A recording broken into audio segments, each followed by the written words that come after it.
Então, gente, continuando a nossa revisão para os estudiosos, os estudantes, né, de morfologia,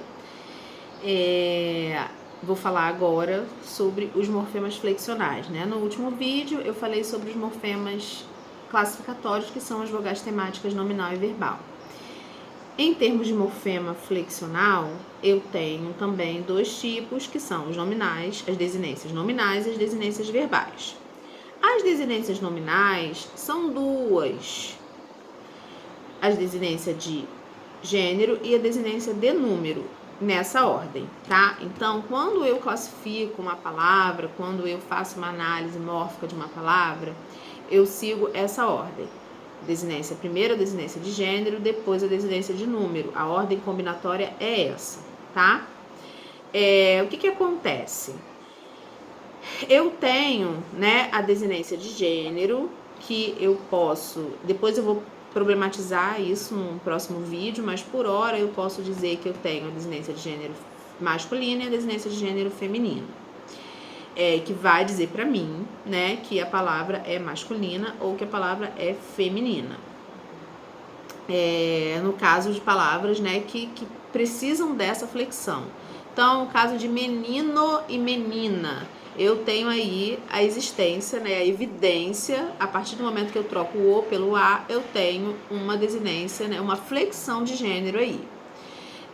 Porque a palavra ela vai se adequar, né, ao seu contexto, ao contexto frasal, ao contexto de produção, ao contexto, né, de enunciação.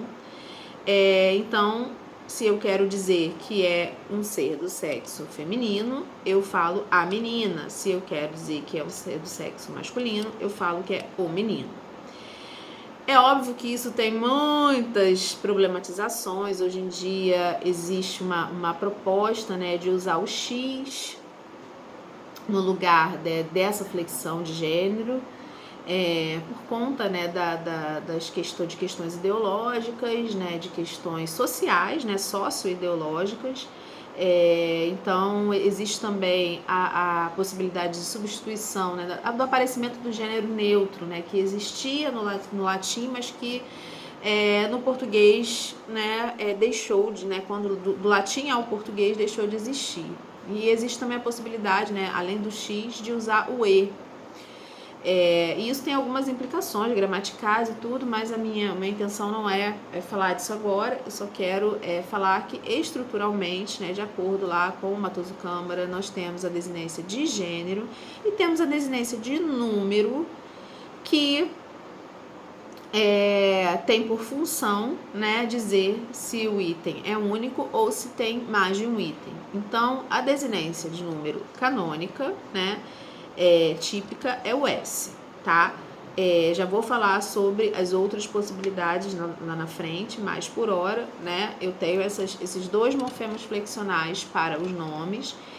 E para os verbos, quais são então as desinências dos morfemas flexionais? Eu tenho duas desinências que são cumulativas, elas acumulam funções, tá?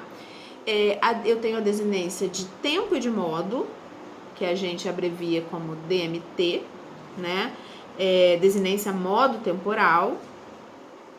E ela vai dizer para mim qual é o tempo, se é pretérito, se é presente, se é futuro, e vai dizer para mim também qual é o modo que aquele verbo está sendo empregado. E quando eu falo modo, eu estou me referindo à atitude, ao envolvimento do enunciador com aquilo que ele diz, né? Então, eu tenho 3 modos verbais em língua portuguesa, que são o indicativo, o imperativo e o subjuntivo. Cada um desses modos, cada uma dessas modalidades verbais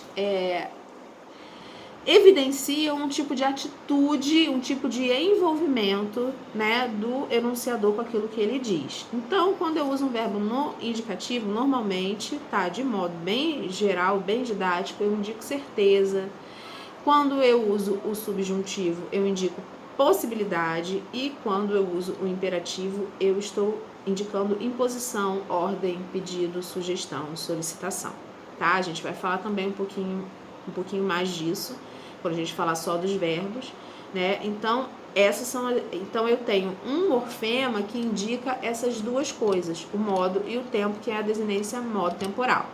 E tenho a desinência número pessoal, que vai indicar para mim qual é, se é singular ou plural, que é o caso do número, e acumula também a função da indicação da pessoa, né? Então eu tenho a primeira pessoa, que é aquele que fala, a segunda pessoa, que é para quem se fala, e a terceira pessoa, que é de quem se fala, né? É o eu, tu, ele, no caso do singular, e eu tenho nós, vós, eles, que é o caso do plural. Também vale destacar aqui que esse paradigma de pessoas, né, ele tem sido modificado, e dentro aí a gente pode incluir tanto o uso do você e vocês, que corresponderia, né, à segunda pessoa do singular e plural respectivamente, e o uso do a gente, que seria a primeira pessoa do plural. Esse paradigma, né, então esse paradigma verbal, ele tá um pouco modificado daquilo que a tradição nos diz, né, por conta, né, do desuso, principalmente do vós, né, o tu ainda usamos, mas o vós é um uso bastante erudito, e a gente acaba substituindo pelo vocês, né. Mas isso também a gente vai falar quando a gente falar dos verbos, né, somente dos verbos. Então, temos esses tipos de morfemas flexionais.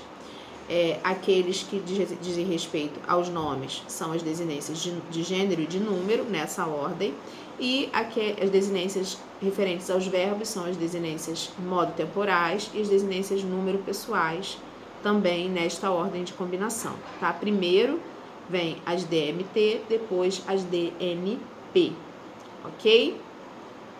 E temos também desinências que a gente pode considerar aspectuais, né?